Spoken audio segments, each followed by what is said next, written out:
Hi everybody, Larry Graves here. Before I talk about the Beatles deluxe box set of one, I just want to say how shocked I am, as I'm sure all of you are, with what happened in Paris yesterday. I'm deeply affected, and as some of you know, one of the bands I really love, Sparks, they were in a band with Franz Ferdinand called FFS, and I saw them in Toronto in September. And they actually played at that same club in Paris where this happened yesterday, so it really brings it close to home. Anyway,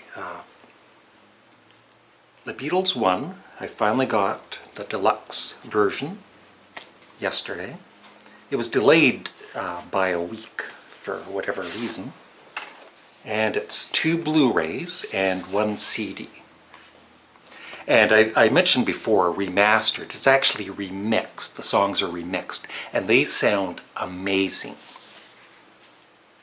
And hopefully someday they'll do the whole Beatles discography. And I'm not going to show you the whole book, but it's quite...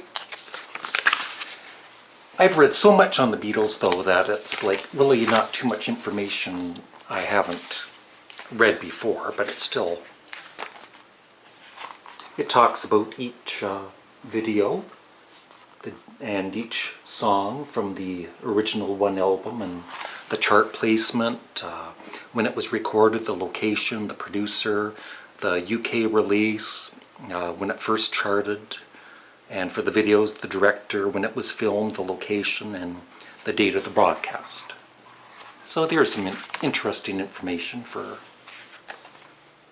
each of the tracks.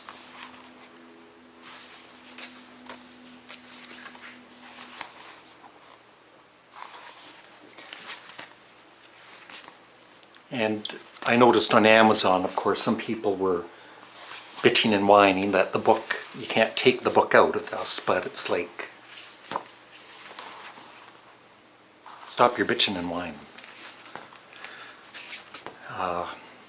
I'll just quickly go through some of the videos.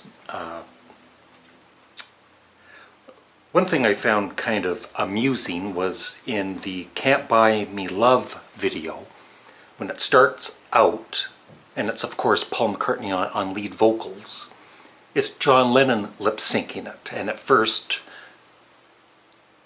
it just looks kind of weird, and then it finally cuts to Paul singing, and it's both of them singing, although it's just Paul on the lead vocal, so it's just kind of weird.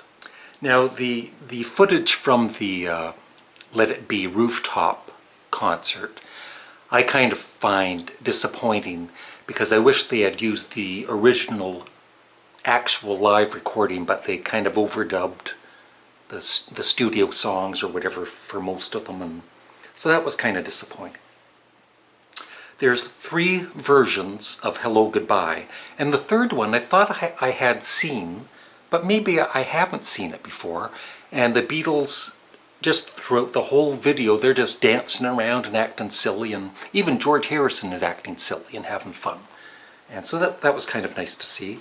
So there are some videos that I've never seen before, which was interesting. Some people have complained about the Come Together video being not very good, but the reason it was done, what's that called? The graphics vortex or whatever, it's because way back in 2000 when the Beatles.com website came up, of course most people back then didn't have high-speed internet, so for a video they used something that didn't take up too many megs of RAM, or megs of, I don't know, I'm not technical, okay, but it's okay. I mean, free as a bird, the video is still awesome, and of course the Blu-ray versions, everything looks superb, and so I'm very, very happy with my purchase. And